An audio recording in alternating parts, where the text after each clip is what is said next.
Welcome to the Bookkeeper Bluecast live Q&A if you're joining us today. We have got a treat for you. And Allie, I don't know how you guys did this last time, so feel free to jump in. But I know we have a few coaches with us today who are going to share a little bit about their background, what industries they serve, and just a little bit about their own bookkeeping experience and their journey to becoming bookkeepers. Is that right?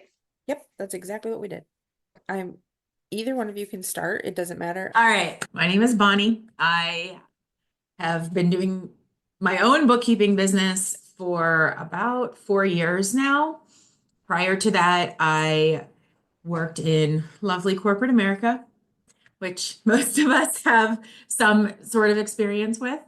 And I had a number of different positions whenever I was working, but my final position that I was working in was controller. Have a lot of accounting and finance experience as well as HR experience. And basically, for me, COVID was the game changer when it came to leaving corporate America. Most people had, I feel like COVID was a game changer for a lot of people in different ways. And for me, it gave me the eye-opening experience to see there was something different that I could do and still be relevant in my chosen career path, but have more time with my kids. So that kind of gave me the push to look at going out on my own. And I did transition slowly out of corporate America into going on to my own and haven't looked back. Don't think I will ever go back to ever working for anyone else if I can at all do anything to avoid doing that. I do have two kids. They're now 5 and 7. So things are a little bit easier now with managing the business and the kids. They don't need me as much, so that helps a lot. And basically, my background from corporate America, I worked in the banking industry and then I got a job for a large nonprofit and I spent 17 years at the large nonprofit. There's a lot of people that meet with me for nonprofit accounting reasons, but I actually serve more for-profit businesses in my own business than I do nonprofits at this point. I do not niche down, which you will hear different people saying you shouldn't. I personally don't because the way that I've built my business works for me. And I'm not at a point where I'm trying to grow my business like crazy.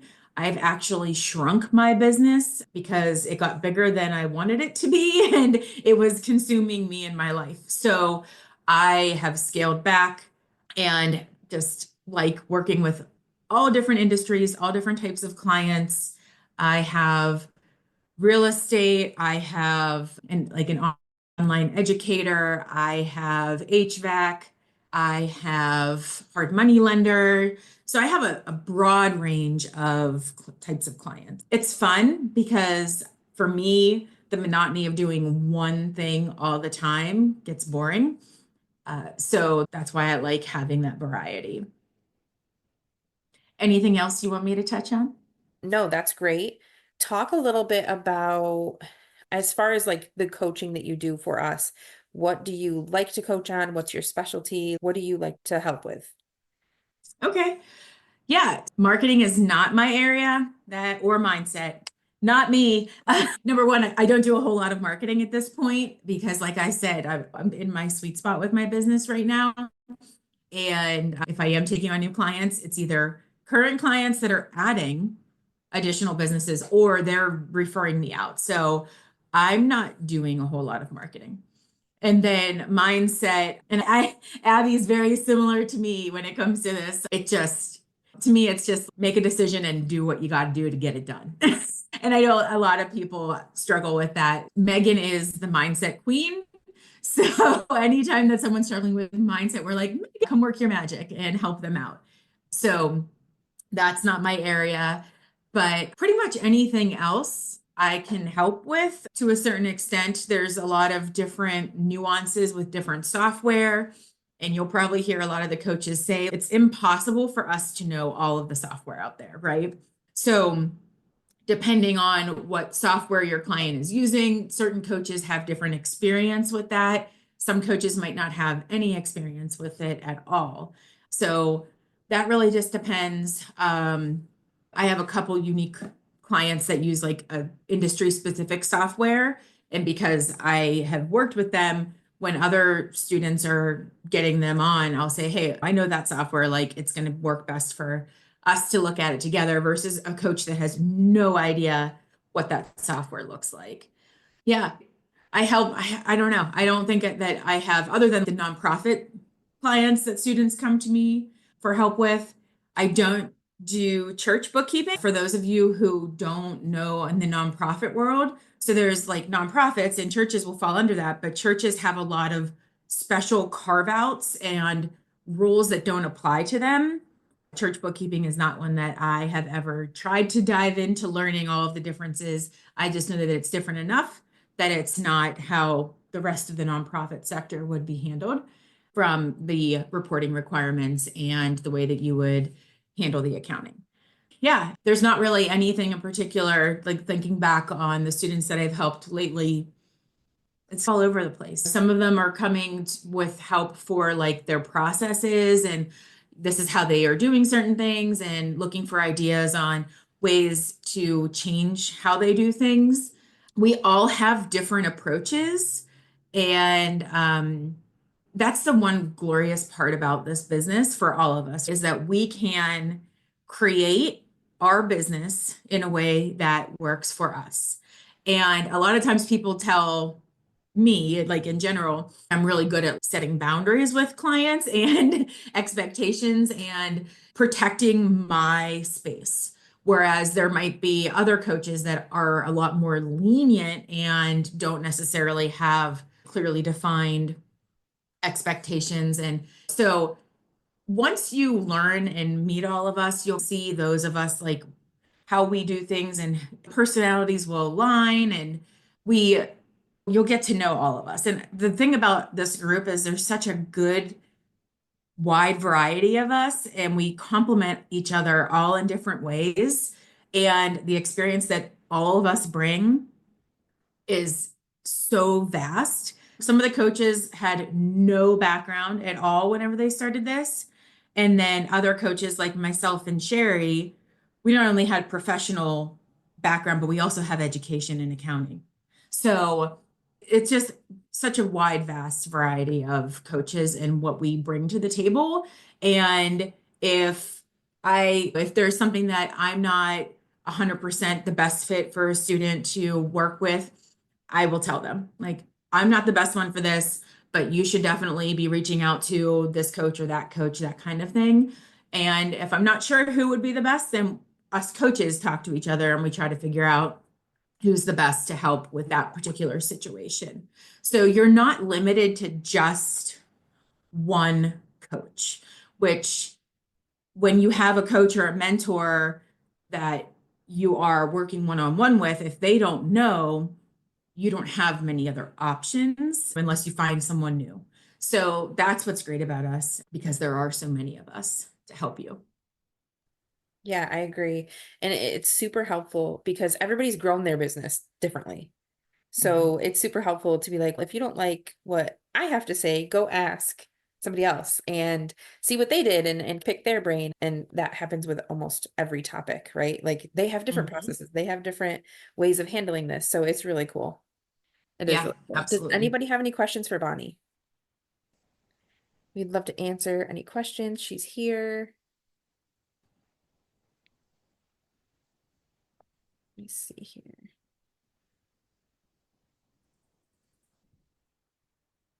And if not right now, Allie, I can hang out. I'll just mic or mute my mic just in case the 5-year-old decides to start screaming Christmas carols at the top of his lungs. You never know. Great. You never know. The beauty of working from home. Uh-huh. Yep. Awesome. Thank you so much. I'm sure questions will pop in here and I Absolutely. might think of some that I want to ask you too. So Okay. Abby, tell us a little bit about you and how you got started and as far as like bookkeeping and how the business has gone for you. Sure.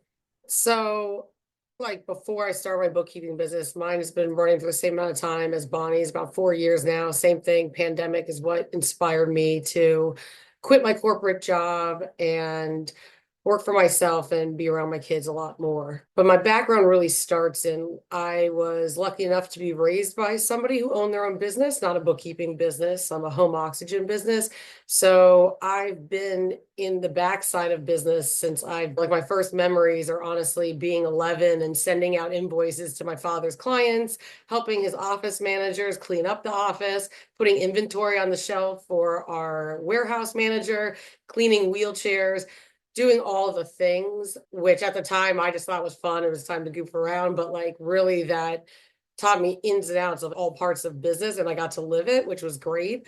And then I actually graduated college with an elementary ed degree, which I did not use at all. And I started in the corporate world doing property management, which I love because it was everything. It's again, back end of like maintenance, selling people, marketing, building business already there, but keeping it going, running a team. And I did that for about 15 years until the pandemic hit and our industry wasn't shut down, but my kids were sent home like everybody else's. And it just made me realize that there's got to be more out there. So I started my business officially in 2021 on January 1st is when I launched it.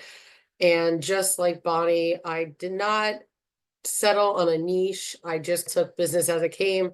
One thing I learned from the corporate world and even sales of apartments is you got to come up with a plan, and you're going to make a lot of mistakes, and you got to throw all the marketing out there to see what fits and what doesn't. And that's exactly how I started my business. I did a lot of in-person marketing. I did social media, which I found super awkward, but it works. And basically I took clients as they came because of my background in corporate America. I literally could write SOPs in my sleep, which is something a lot of students ask me for, is like processes. So that kind of helped me set clients up in the beginning and set those expectations and boundaries. Even when I had one client, I always talked like I had 30 and they had no idea. So it's funny now, years later, I have clients being like, oh, and how many have it? I'm like, yeah, you were actually my first client ever. They're like, what? I'm like, I have no idea. I'm like, yeah, I know. But 4 years later, so you can know the details now. But so it's really nice to have those relationships and build those relationships with clients and just with networking in general, which I have found has been the most successful way to just build your business, because every person you talk to is essentially somebody who's going to introduce you to somebody who could then be a future client. And you just never want to pass up those opportunities. Another thing with building my business is, outside of being able to see my kids more, I'm now able to be on the board at their school.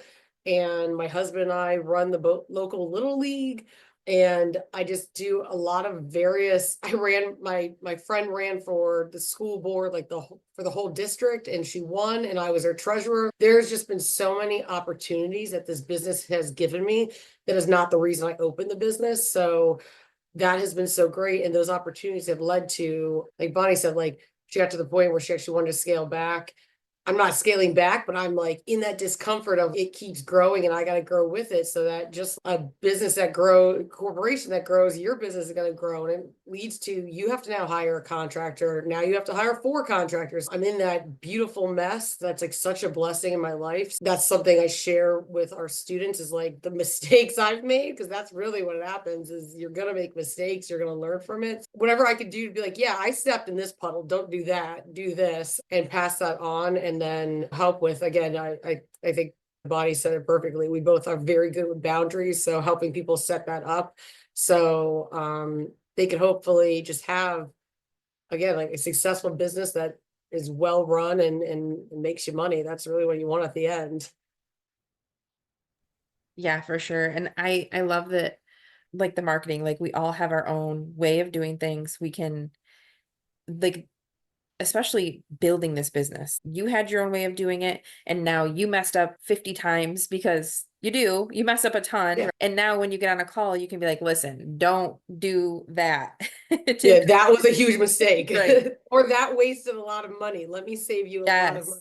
Don't do Yeah. that. And that's the beauty of everybody growing their own business, is everybody's been in your shoes, you as in anybody that's growing a business, right? And we can tell you, we tried this, it didn't work. Please don't try it. Or Yeah. that was a waste of money and that didn't work out, but try this instead and see how this works for you. That is the beauty of everybody coming together and all having their own businesses and being able to have that hive mind of this didn't work, this did work. Awesome. Yeah. Or I started this and I tweaked it 17 different ways, and here's how it ended up being the most successful way to do it. Let And me if save need you to the tweak it, 17 steps in tweak front it. of it. Awesome. So I know you talked a little bit about helping and coaching and how like you're really good with boundaries and stuff. Is there anything else that you're like your specialty or what you really like to coach on? Yeah, so a lot of our clients come to me for setup with new lawyer clients. I was taking notes as Bonnie was talking, so that helped to go second. Real estate, class tracking with clients, project management, invoicing in QuickBooks, like QuickBooks basics too. Like especially when you're just starting and you're learning it, like you need to know what button to touch. We're here for that simple task too. It doesn't need to be higher level work. And everybody always comes to me for payroll. I don't know how I got into that, but that's everybody comes to me for payroll. Too funny. Does anybody have questions for Abby? Or did you think of any for Bonnie? Or Megan and Sherry, did you have any questions that I may have not thought of? So how did each of you get your first client? Facebook. I started posting on Facebook. I created my business profile, but posted from my personal, and went to every local business group, local town groups. I live in Pennsylvania, so I'm in Doylestown. So there's Doylestown, there's Plumstead, there's Buckingham, that's all around us. I joined every single one and just put out helpful tips about bookkeeping or time of the year stuff, get ready for taxes. And honest to God, within a week, my first client came from that. So a week from the time that you decided to start posting on Facebook, were you adding friends? Just posting Yeah, on I was Facebook? adding friends and adding people in those networks and those groups, and like commenting on posts in those groups when people did ask a question. And I was honestly just commenting. It would have nothing to do with bookkeeping, but people were looking for a contractor for this, and I know my town, so I know a good landscaper to use. So just so my face and name would come up more frequently, give that validity as a trusted source in the neighborhood.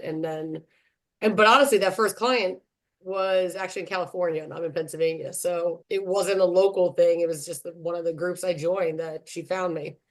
But because I was commenting and active in there, that's how she found me. Thanks for sharing.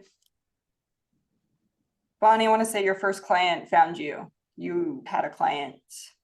Yeah, I wasn't actually accepting clients when I found this person. I was in the beginning stages of deciding this is what I was going to do. But as I mentioned, my job at the time was controller. And actually, when COVID started, I was director of finance and HR. As you can imagine, at that time, there was a major just crunch between how businesses were going to stay afloat financially and how they were going to retain their employees. So no matter which way I turned in my job, I literally was like getting buried. So I really didn't have the extra time at all to take on a client. So what I started to do when I was in that period, like when I had decided I was going to do this, I needed to come up with a plan. I started to just try to nurture and form some relationships. I was doing it all on Facebook. Groups that I was already in that were like professional in nature or accounting that I was already active in. So people already knew who I was. I started tweaking my messaging a little bit. Like, if you need help with that, let me know. And I left the ball in their court. So it wasn't super pressure because I didn't want them coming being like, help me right now. And I would help them through it. So that is actually how I found my first client, but they did not stay my first client very long because they, the, what I didn't know at the time, although I had 10 years of desktop background from my corporate job, what I didn't know at the time is when you first were taking on desktop clients, you can't go back and buy previous years of QuickBooks Desktop Accountant. So I bought Accountant, but it was 1 year newer than what the client was on. And you lose a lot of the accountant tool functionality whenever you're working on a different year than they are. So it was just becoming way more of a barrier than I wanted to tackle. And so I just parted ways with that particular new client. But yeah, so that's how I found my very first one. But I have never ever done in-person networking like Abbey and like a lot of the other ones. I solely built my firm on Facebook. And my first year full time in my business, I replaced my six-figure salary from my old corporate job. But I did do 1 year part-time while I transitioned. I was part-time still working in corporate America and part-time building my business. And then the first full year of being all in, I replaced that salary. Yeah. So it works. Both can work. It's just a matter of what you're comfortable with. I didn't do the in-person because my kids were young. Abby's kids are a little bit older than mine. So she had that flexibility with them being in school. Like my little one, he's still in preschool. So he'll go to kindergarten next year. So I will have a lot more flexibility next year with him being in school because our kindergarten is 5 full days. I will have no kids at home for 5 full days as long as they have school those days. But so I'll be able to do more of those things because everything right now, even still, is either 7 o'clock in the morning, which I have to get them to school, or they meet at lunch in the middle of the day, which are days they, for whatever reason, are the days that he doesn't have school. So I can't do those days. And so I'm just fine with where I am right now. But in the future, I do want to try the in-person and see where that goes. Because kind of at the point with social media where I'm like, ugh, it's exhausting. It can be. But once you put the hard work in and start building it, like I said, depending on how fast and how much you want to grow it, like you can go into where you will not have to do as much if you don't want to. Yeah, I could, if I would have put as much effort in, I could have been doubling my business every year. It's just not where I am with what I want to do. Absolutely. The whole freight train analogy where it's a lot of work to get it moving, but once it's moving, it's easier to maintain. And that's really the work, is deciding, yes, I'm doing this, and then how do I want to show up consistently to do it? And obviously like testing, because we all have different personalities, things are going to work differently. So like when I started on Upwork, I just fell into that. It was, I tested something and it worked for me. So I doubled down on what worked quickly. So as soon as something works, like doubling down on that and then moving forward, and then just making sure it works with your why. So your why was being home. Abby's why was so that, because Abby, you've said on a previous call, oh, how did you phrase it? Forgive me if this doesn't come out exactly like you phrased it. So correct me if it's not the intent, but you're like, I don't even like bookkeeping, but this flexibility was what this allows me to do is what I wanted. Therefore, I will do this because it gives me all of this. Yeah, I think you probably said it better than I did. I said, I don't wake up and go, yeah, bookkeeping. I say, oh, this makes me money. Like, and then I could do it, and I could do it every day to a point that I'm like, yeah, okay. Because at the end of the day, it's feeding my kids and not worrying about the grocery bill. That's the, yeah, go to the grocery bill and be like, it's $400 again this week is not a good feeling. Not sweating that $400 bill when I go to the grocery store. I get excited about that. Do I get excited about categorizing 1,000 transactions? No. So Yeah, and I agree. I think the nicest thing about this is that you aren't limited by someone else's value of your time. mhm. And I remember having conversations whenever I still was working out in the job and like flat out saying to my boss at the time, this is not a fair compensation for what I am doing, what your expectations are, and also like the time that I'm missing being around my kids or being able to be there for my kids. And that's the best thing about this because we need to put a new deck on our house as an example.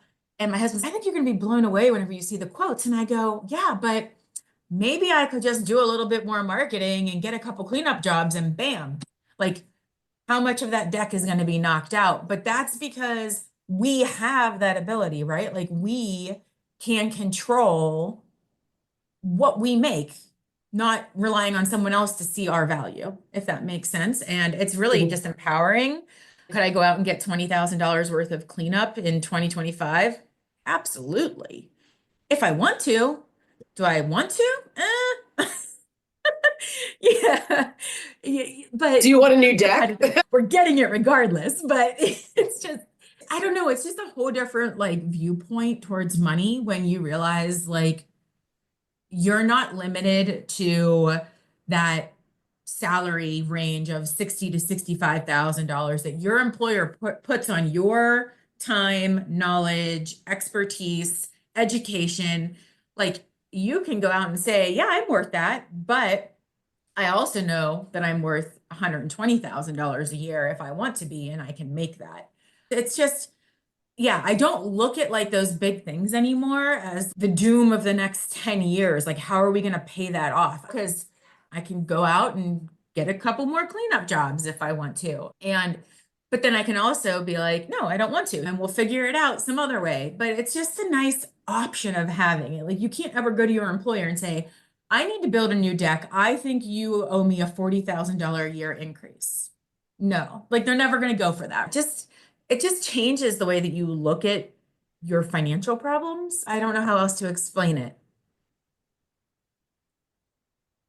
No, I think that's really good because the credit card debt that feels like I will never be able to add $50 a month. Like I can't figure out a way. I cannot reduce any more expenses, but I need an extra $50 a month. Changes when you're like, oh, I can have a $300 a month client. I already have the team member, therefore I actually don't increase my workload very much. Or maybe I'm just spending 3 hours where it would have taken me all month to figure out how to find $50. Then you're like selling clothes and stuff, and the time that's exchanged. I was recently trying to get rid of some clutter and listed a bunch of stuff on Facebook Marketplace. And then I started doing the math on the time, and I was like, this is not worth the time, even if it's like a $50 item. Like it just felt like so frustrating because I was then giving up time with my kids to sell some stuff on Facebook Marketplace. And it was like, I got a weekend, or I made like $800 in one month. So I did it for a month or 6 weeks or whatever.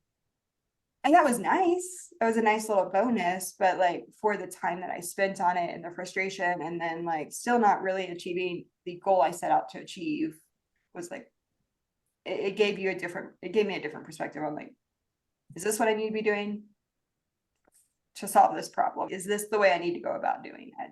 So it does give you options, and it just gives you a different possibility. I know when I started mine, all I wanted was to make $1,200 a month so that I could cover a bill, not even to pay off said thing, but it was just to cover a bill. Like that's all I wanted. I just wanted to maintain and live life is good. But with any sort of marketing, consistent marketing, the potential to go above 30,000 a year and hit that 6-figure mark, like we see bookkeepers do that, like you guys have, in a year and a half, if they're really focused. We often see it for the determined bookkeeper who's distracted by shiny object syndrome.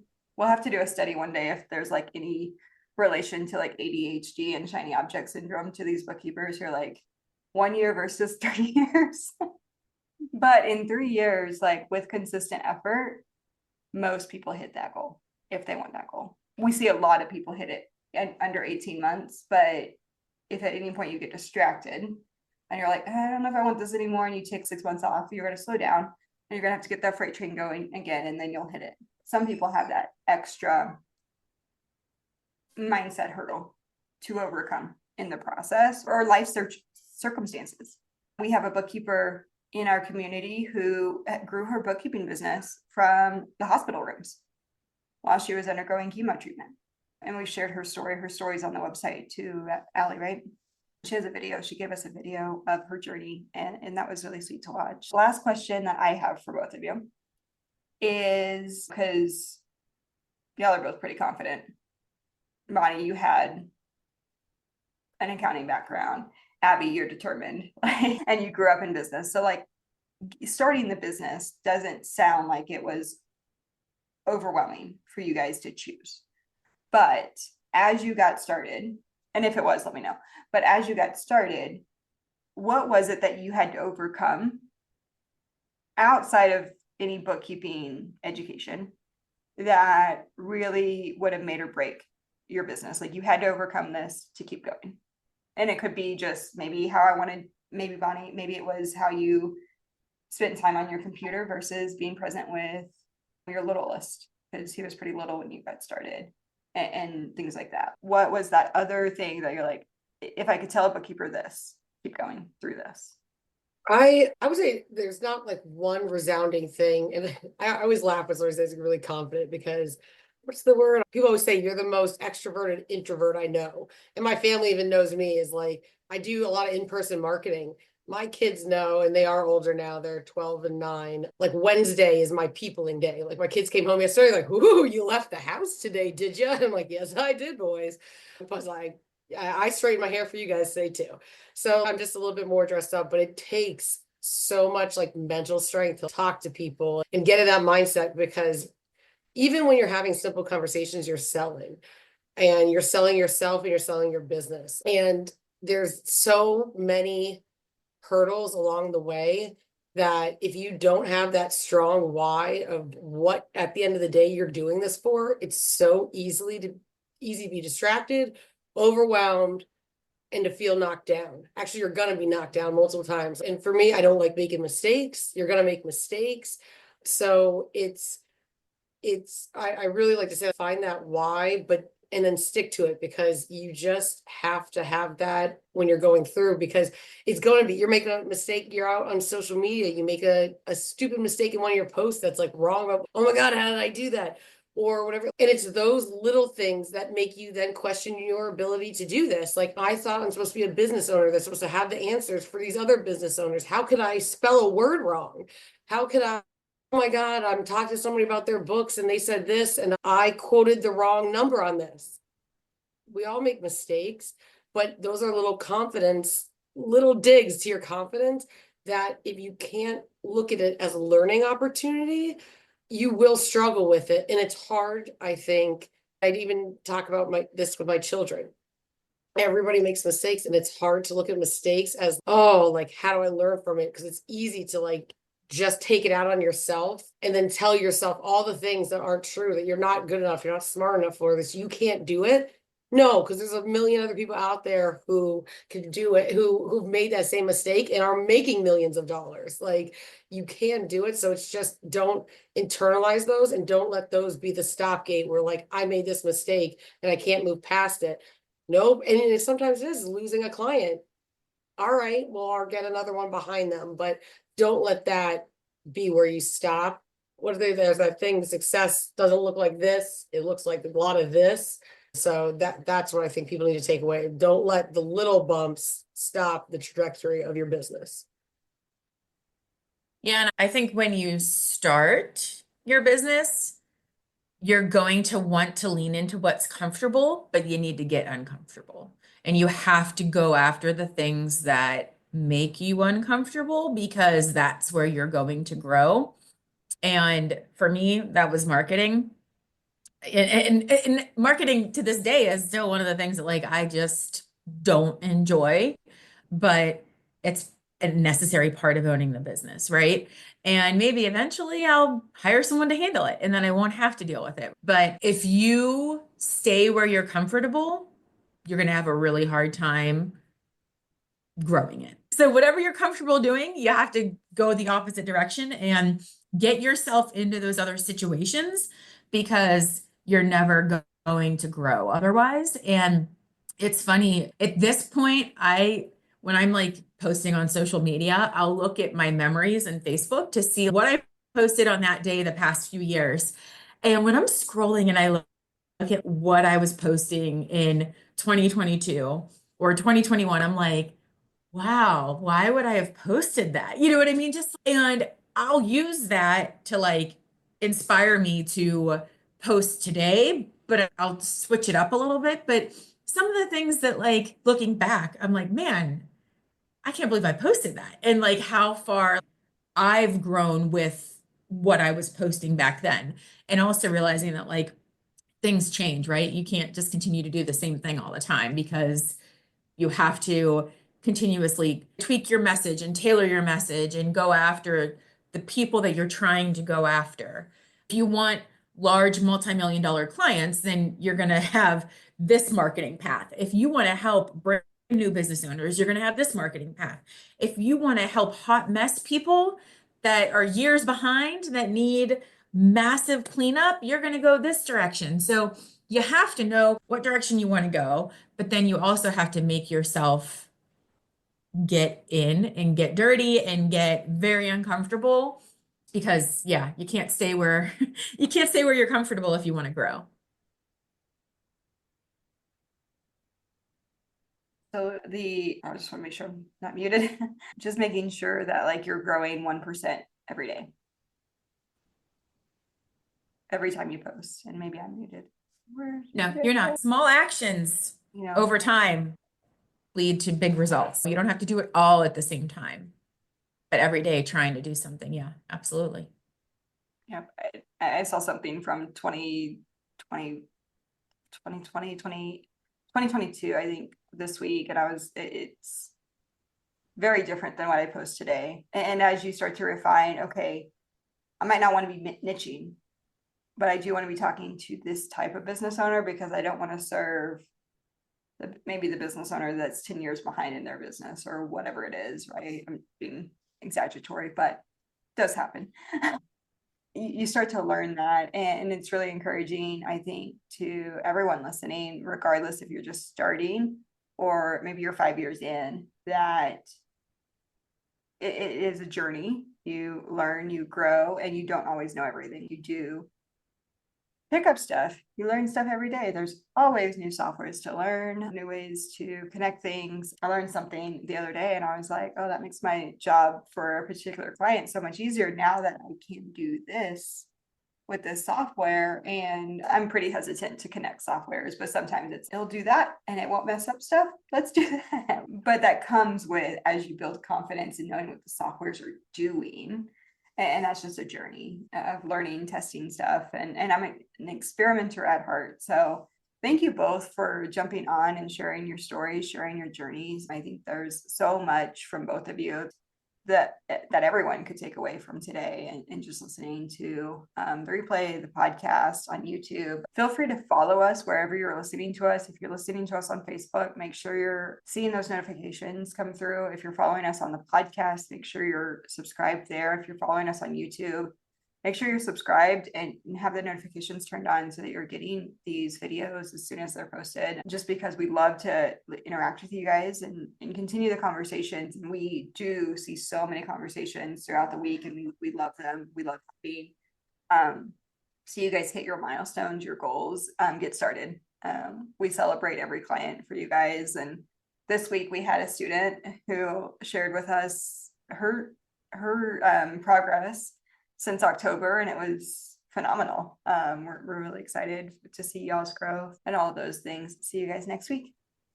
Thank y'all.